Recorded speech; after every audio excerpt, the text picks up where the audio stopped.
اور ان کا کوئی منسٹر آئے گا، لیکن جب ہندوستان نے فیصلہ کر لیا مودی صاحب نے، تو انہوں نے کہا مودی صاحب کے ساتھ ہم بھی اپنی کارروائی ڈال لیں۔ شیخ حسینہ کا مسئلہ جو ہمیں نظر آتا ہے وہ یہ ہے کہ قومی ضروریات اور قومی تقاضوں کو ایک طرف رکھتے ہوئے جو ان کی ذاتی بنیاد پہ دوست اور دشمن کا تصور ہے وہ ان کی پالیسی پہ ڈومینیٹ کرتا ہے۔ پاکستان کے خلاف تو وہ جو ہے جب پہلی دفعہ وزیر اعظم بنی تھی 96 میں، اس وقت سے اٹھا کے دیکھ لیجئے کہ جب بھی وہ اختیار میں آتی ہیں، اقتدار میں آتی ہیں، تو پاکستان کے خلاف ایک کیمپین جو ہے وہ لانچ کرتی ہوئی نظر آتی ہے۔ اور ہوا یہ ہے کہ جو 2014 کے انتخابات تھے، جنوری 2014 کے اندر، اس میں اپوزیشن نے خالدہ ضیاء بنگلہ دیش نیشنلسٹ پارٹی نے بائیکاٹ کیا، جس کی وجہ سے جو موجودہ پارلیمنٹ ہے اس کی بنگلہ دیش کی، وہ آدھے سے زیادہ ممبران ان اپوزڈ الیکٹ ہوئے ہیں۔ اور وہ بائیکاٹ اس لیے ہوا تھا کہ 1996 میں ان کے الیکشن پہ ایک تنازع کھڑا ہو گیا۔ 2 دفعہ الیکشن ہوئے تھے 1996 کے اندر، کیونکہ الیکشن پہ اعتراضات تھے، دوبارہ الیکشن کرانے پڑے۔ پھر بنگلہ دیش نے ایک تصور ڈالا اپنے کانسٹیٹیوشن میں کیئر ٹیکر گورنمنٹ کا، کہ انتخابات کیئر ٹیکر گورنمنٹ کے تحت ہونے چاہیے، یہ بنگلہ دیش نے انٹروڈیوس کیا۔ لیکن شیخ حسینہ نے جب پہلی دفعہ الیکشن جیتا 2009 میں، اس وقت یہ تصور موجود تھا، ہمارے ہاں بھی اس پہ بات ہوئی، لیکن بعد میں شیخ حسینہ نے 2014 کے الیکشن کے لیے وہ کیئر ٹیکر کا تصور ختم کر کے کانسٹیٹیوشن امینڈ کر کے انہوں نے خود ہی الیکشن کرائے، جس کا خالدہ ضیاء نے کیئر کر لی کہ وہ الیکٹ ہو کسی بھی طریقے سے، وہ انشور کیا۔ اور انہوں نے اتنا خراب کیا خالدہ ضیاء اپوزیشن کو کہ انہوں نے بائیکاٹ کیا، جس کا فائدہ ان کو یہ ہوا کہ اس وقت وہاں کی پارلیمنٹ میں 90% لوگ جو ہیں وہ عوامی لیگ سے تعلق رکھتے ہیں، اور وہ ان کا کام صرف یہی ہے جو شیخ حسینہ صاحبہ فرماتی ہیں، صبح ہو شام ہو دوپہر ہو وہ کرتے ہیں۔ پھر ایک اور آخری پوائنٹ یہ ہے کہ صرف پاکستان کی مخالفت نہیں ہے، بلکہ یہ رویہ اندرونی سیاست میں بھی ہمیں نظر آتا ہے۔ بی این پی بنگلہ دیش نیشنل پارٹی اور جماعت اسلامی کے ساتھ انہوں نے کیا کیا ہے، ان کے لوگوں کو پھانسیاں دی ہیں، ایک ایسے جوڈیشل سسٹم کے جو انہوں نے خود کریٹ کیا جو ون سائیڈڈ ہے، اور جو ماضی کے جو زخم ہیں وہ بنگلہ دیش کی سیاست میں ان کو بڑھاتا چلا جا رہا ہے۔ بالکل، پاکستان نے ہمیشہ بنگلہ دیش کو اپنا بھائی تصور کیا، ہمیشہ ہماری طرف سے پازیٹیوٹی کا پیغام کیا، اور ہم یہ چاہتے ہیں کہ وہ پھلیں پھولیں آگے بڑھیں، کیونکہ ان سے ہمیں کوئی خطرہ نہیں، ان کا ڈائریکٹ تعلق ہے انڈیا کو، تو پھر ایسے بیانات دینا، ایسے اننیسیسریلی ٹینشنز کریٹ کرنا، اس کا کیا پرپس ہے؟ ہر چیز کا ایک بیک گراؤنڈ ہوتا ہے، پس منظر ہوتا ہے، اور اگر آپ اس کو مجیب الرحمان کے بیک گراؤنڈ میں جائیں تو وہ بہت عرصے پہلے اگرتلہ سازش سے پہلے ہی was on Indian pay, اور ان سے بڑے کلوز تعلقات تھے اس وقت سے جب سے اس نے اسٹوڈنٹ فیڈریشن بنائی تھی۔ اگر آپ کو یاد ہو تو 1963 میں مجیب الرحمان نے عوامی لیگ سے مسلم عوام، پہلے تھی مسلم عوامی لیگ، مسلم کا لفظ اس نے نکال دیا تھا، یعنی اس نے مسلمان ہونے سے اپنی آئیڈینٹی اس وقت ہی ختم کر دی تھی۔ پھر جب وہ اگرتلہ سازش کیس میں یہاں پہ جب 34 اور آفیسر ٹرائی ہوئے، اور وہ بڑا جینوائن کیس تھا جس کو بلڈ کر رہے تھے، لیکن پھر کوئی جو ہم بات کرتے ہیں سیاسی مصلحت آئی، پولیٹیکل پارٹیز نے ایوب خان کو مجبور کیا، بھٹو نے مجبور کیا، اس کو چھوڑنا پڑا۔ اس کے بعد جب وہ یہاں سے بنگلہ دیش بن گیا اور یہاں سے وہ انگلینڈ یا رائل ایئر فورس کے جہاز میں وہاں پہ پرائم منسٹر سے ملاقات کی، when he went to Delhi, then he went بنگلہ دیش جانے سے پہلے وہ دہلی گیا، وہاں اس نے اندرا گاندھی کے ساتھ مل کے تقریر کی، اور وہاں اس نے اندرا گاندھی کا شکریہ ادا کیا اور پاکستان کے خلاف مفادات پرٹ کی، اور پھر وہ بنگلہ دیش گیا۔ اب جب وہ بنگلہ دیش گیا تو بڑی انٹرسٹنگ چیز ہے، جب وہ ایک انڈیپینڈنٹ فائٹر تو اپنے آپ کو تصور کرتا تھا، اس کو بنگلہ بابو کہا جاتا تھا، لیکن میجر سید فاروق جس نے اس کو قتل کیا، جس 5 جنہوں نے ان کے خلاف کارروائی کی، اس کا ایک بیک گراؤنڈ تھا۔ وہ کہتا ہے کہ جی انڈیا بنگلہ دیش میں عورتیں بڑے اغوا ہو رہی تھی، جرائم بڑے ہو رہے تھے، سمگلنگ بڑی ہو رہی تھی، تو میں 2 دفعہ مجیب کے پاس گیا یہ بتانے کے لیے، اب وہ اپنا آرمی چیف کے پاس گیا کہ اس کو ختم کروائیں۔ وہ کہتا ہے وہ جب نہیں ہوا تو ایک دن میں مجیب کا چونکہ ADC رہا تھا، وہ مجیب کے کمرے میں ان کے گھر میں چلا گیا، وہاں جا کے میں نے دیکھا کہ وہ لوگ جو وہ سمگلنگ کر رہے تھے، وہ لوگ جو عورتوں کو اٹھا کے لے کے جا رہے تھے، جو انڈین تھے، وہ اس کے ساتھ بیٹھے، تو میں نے فیصلہ کیا کہ اس کو ایلیمینیٹ کرنا ہے، اور پھر اس کو ایلیمینیٹ کر دیا گیا۔ تو یہ جو اور وہاں پہ جب مارا گیا تو یہ جو حسینہ تھی یہ جرمنی گئی تھی، اس کی بہن بھی جرمنی تھی، کیونکہ اس نے تباہ کرنا تھا چیز کو تو یہ بچ گئی، اور ہمیشہ شیطان بچ جاتے ہیں آپ کو. تو یہ شیطانیت جو تھی اس کے ذہن میں، یہ مجیب کے ذہن میں بھی شیطانیت تھی اس کے ذہن میں، یعنی وراثت میں ملی ہے یہ چیز، اور اس کا حال وہی ہوگا جو اب جماعت اسلامی والوں کا ہو رہا ہے. کیونکہ بنگلہ دیش کے اندر جو چیزیں جس طرح دبا رہی ہے وہ ایک ڈکٹیٹوریل رول کے تحت دبا. تو انڈیا سے میرا کہنے کا مطلب ہے ان کی افیلیشن حسینہ انڈین پے رول پہ ہی ہیں. ابھی بھی کہا یہ جاتا ہے کہ انڈینز جو ہے وہ اس کو ذاتی طور پہ بھی اس کی بہت مدد کرتے ہیں. ایک بیان جو آیا وہ یہ آیا کہ سفارتی تعلقات اسلام آباد سے منقطع کر دیں. ڈاکٹر صاحب اس سے ہمیں کوئی فرق پڑتا ہے؟ اس سے کوئی بہت زیادہ ڈائر کانسیکوینسز ہوں اس چیز کے؟ میرا نہیں خیال اس سے کوئی اتنا زیادہ فرق پڑے گا، کیونکہ پاکستان اور بنگلہ دیش کے درمیان اس وقت تعلقات برائے نام ہیں، اور جو تجارت ہے اصل چیز تو تجارت اقتصادی تعلقات ہوتے ہیں وہ بھی بڑے محدود ہیں. بنیادی طور پر اس وقت شیخ حسینہ کی پالیٹکس جو ہے اس کی بنیاد ملک کے اندر نفرت ہے. یعنی پاکستان کو تو آپ ایک طرف رکھ دیجئے نا، پاکستان تو ایک دوسرا ملک ہے، لیکن ملک کے اندر جو سپلٹ ہے، جو ڈویژن ہے، جو کہنا چاہیے تقسیم ہے، وہ بہت زیادہ بڑھتی چلی جا رہی ہے.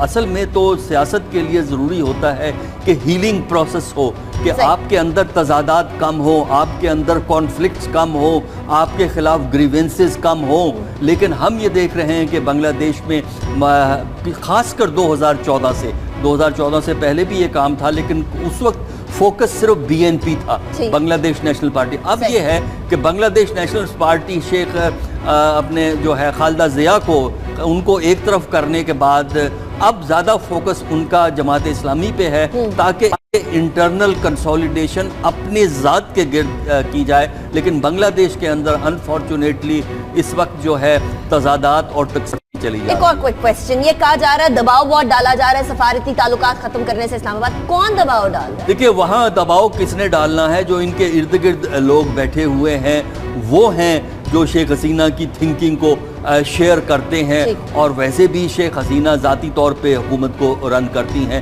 یہ ان کی اپنی تھنکنگ ہے جس کو وہ ریفلیکٹ کر رہی ہیں کہ ہمیں اور کون کہہ رہا ہے. ہم نے تو کوئی بنگلہ دیش کے کسی نیوز پیپر میں سٹیٹمنٹ نہیں پڑھی کہ پاکستان سے تعلقات ختم کیے جائیں، علاوہ عوامی لیگ کے ہارڈ کور کے. عوامی لیگ کا ہارڈ کور جو ہے وہ وہی باتیں کہتا ہے جو شیخ حسینہ کہتا ہے. ٹھیک ہے، اور دباؤ تو وہ کوئی بھی شخص اسی کا لیتا ہے نا جس دباؤ کے ساتھ اس کا اپنا دل و دماغ بھی جو الائنڈ ہو. بات یہ کہ حسینہ کے خلاف بڑے سیریس کرپشن چارجز ہیں. وہ تاج اسلام فاروق ہے جس سے نے 30,000 ٹکاز دیے تھے ایک کانٹریکٹ دینے کے لیے. پھر اس کے خلاف مرڈر چارجز بھی ہے.